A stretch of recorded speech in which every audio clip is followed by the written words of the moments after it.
ওয়ালাইকুম ভিউয়ার্স, আশা করি সবাই ভালো আছেন। ইটেক হোমের নতুন আরেকটি ভিডিওতে সবাইকে স্বাগতম। বন্ধুরা, রিসেন্টলি আমি লাগিয়েছিলাম Solarland gold 100 watt solar panel আমার এই ব্যাটারির জন্য। দীর্ঘদিন এই ব্যাটারি কারেন্ট দিয়ে চার্জ দেওয়ার পর আমি কিছুদিন আগে একটা সোলার প্যানেল কিনি, সোলারল্যান্ড গোল্ড 100 ওয়াট।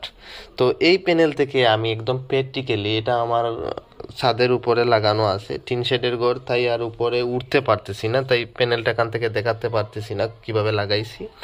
তো উপরে হচ্ছে গিয়ে আমার এই সোলারল্যান্ড গোল্ড 100 ওয়াট প্যানেল লাগানো, একদম প্র্যাকটিক্যাল কত পাচ্ছি আমি রেগুলার, কত ওয়াট আসতেছে সেটা আপনাদের দেখাবো। আপনারা বাইরে দেখতে পাচ্ছেন প্রচণ্ড রোদ, তো এই রোদের মধ্যে আমি কত অ্যাম্পিয়ার পাচ্ছি, কত ভোল্ট পাচ্ছি সেটি আপনাদের একদম প্র্যাকটিক্যালে দেখিয়ে দিচ্ছি।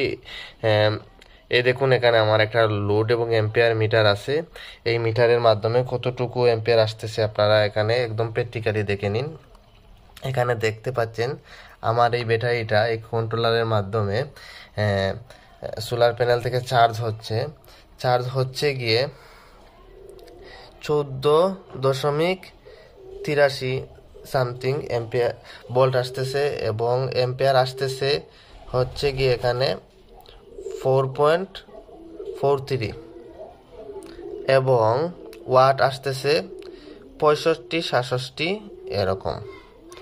তো এই ব্যাটারিটা আপনারা দেখতে পাচ্ছেন 100 ওয়াট সোলার প্যানেল থেকে আমি পাচ্ছি হচ্ছে কি 65 ওয়াটের মতো, এভারেজ 65 ওয়াট ধরে ফেলুন। তো 65 ওয়াট পাচ্ছি 100 ওয়াট প্যানেল থেকে, বলা যায় একদম খারাপ না, আবার খুব একটা ভালো যে তা কিন্তু না।